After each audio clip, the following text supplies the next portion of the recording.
Over 48 billion Vietnamese dongs donated to people in flood areas in Nghệ An Province. The U.S. reaches trade agreement with the EU, imposing 15% tariff. Human compassion amidst the flood.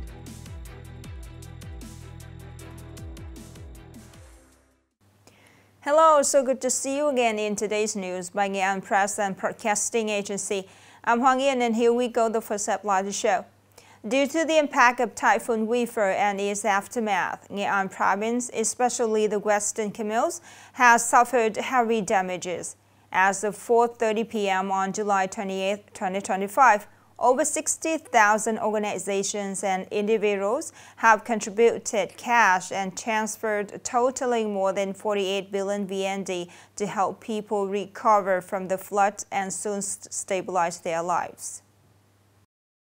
Today, numerous agencies, units, and businesses both within and outside the province have continued to contribute, with a total amount nearing 5 billion Vietnamese dongs. As of 4:30 p.m. today, July 28, there have been 70 organizations, units, and individuals who donated directly to the Vietnam Fatherland Front Committee of Nghệ An Province, along with over 60,000 organizations, units, and individuals who contributed through bank transfers to the relief funds account, totaling more than 48 billion Vietnamese dongs. Additionally, 5 tons of goods and 1,000 boxes of instant noodles, valued at 310 million Vietnamese dongs, have been transported to Non Mai and My Ly communes this afternoon. The leadership of the Vietnam Fatherland Front Committee of Nghệ An Province and the Fundraising Committee for the Poor and Disaster Relief have committed to distributing all donations from organizations, units, businesses, and individuals in a timely, transparent, and appropriate manner to assist people in disaster-affected areas in overcoming difficulties and stabilizing their lives. U.S. President Donald Trump and European Commission President Ursula von der Leyen announced on July 27 that the U.S. and the EU have reached an agreement to impose a 15% tariff on most goods imported from the EU.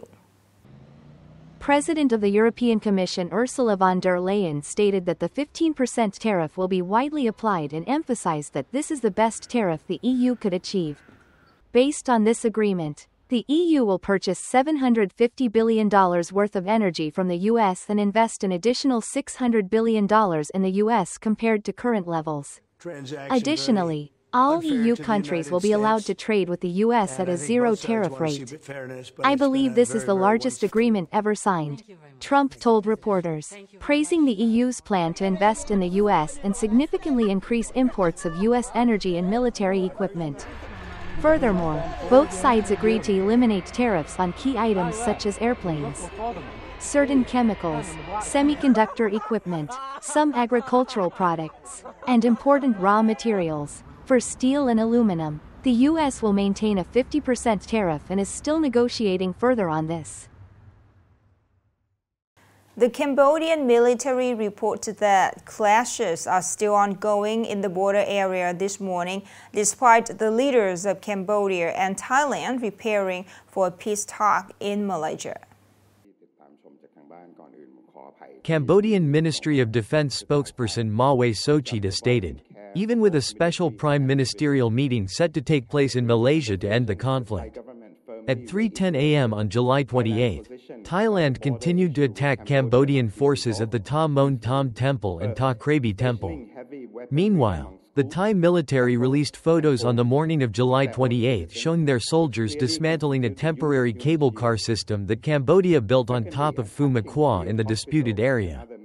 Speaking at the airport in Bangkok this morning before heading to Malaysia for the negotiations, Acting Prime Minister of Thailand Phumtham Wechayachai expressed that Cambodia has not shown goodwill in its actions. Acting Prime Minister Phumtham Wechayachai and Cambodian Prime Minister Hun Manet are scheduled to meet in Malaysia at 3 p.m. local time on July 28. Cambodia and Thailand agreed to negotiate less than a day after President Trump called the leaders of both countries on July 26 and stated that the parties agreed to quickly reach a ceasefire agreement. Upcoming are some updated news. In relation to the false rumors about the Banvay hydroelectric dam, Yen Na Commune, Nghệ An Province, breaking, which caused panic among hundreds of households living in the downstream areas of the dam who fled to the mountains to avoid rising floodwaters.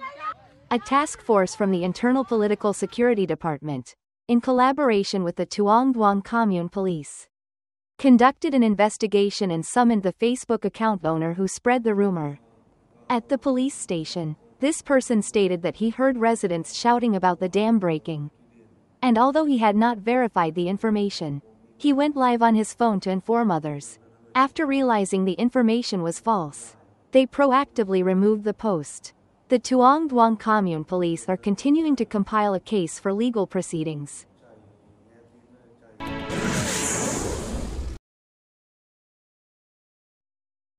The Vietnamese women's kick volleyball team defeated the host country Thailand with a score of 2-1 in the final, securing the championship title in the four-person category at the 2025 World Kick Volleyball Championship. After trailing initially, the Vietnamese team turned the game around with a series of impressive aerial kicks. The final showcased the explosive performance of Vietnamese athletes, including Tran Thi Ngoc Yen, Nguyen Thi Yen, Nguyen Thi Mai, and Nguyen Thi Ngoc Huyen.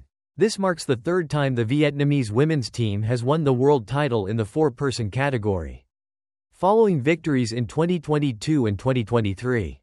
This is also the category in which Vietnamese kick volleyball previously won at ASIAD 19.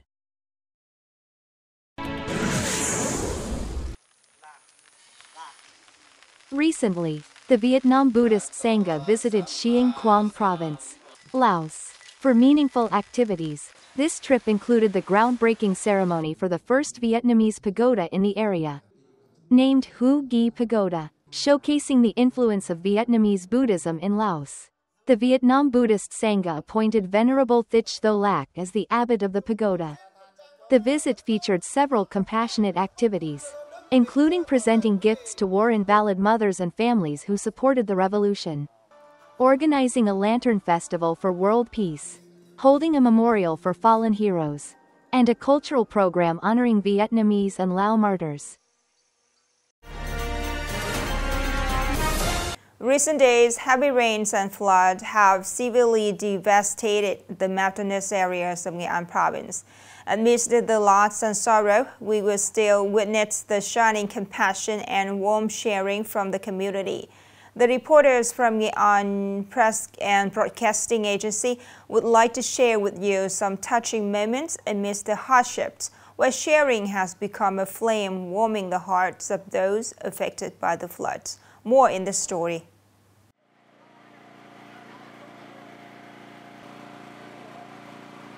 After days of struggling with floods, the people of Xieng Tam village in My Li commune felt a sense of comfort when they received hot bowls of noodles and pho prepared by volunteers right by the roadside. These simple meals, filled with human kindness, helped ease the pain and hardship of recent days. I really don't know what else to say. Just many thanks to the teams. Additionally, there is a free phone charging station and solar-powered lights available. Hundreds of devices are charged each day, helping residents stay in touch with their families, get updates, and have light during the dark nights.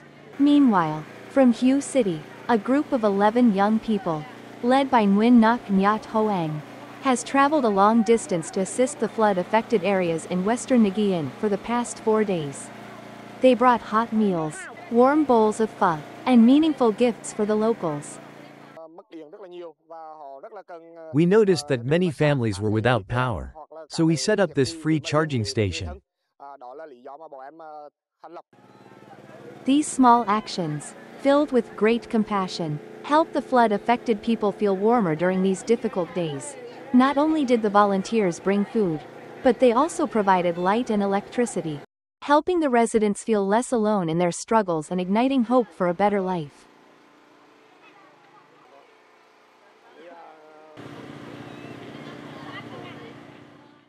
the last story to send it our program today. Thank you so much for your attention. Goodbye and see you later.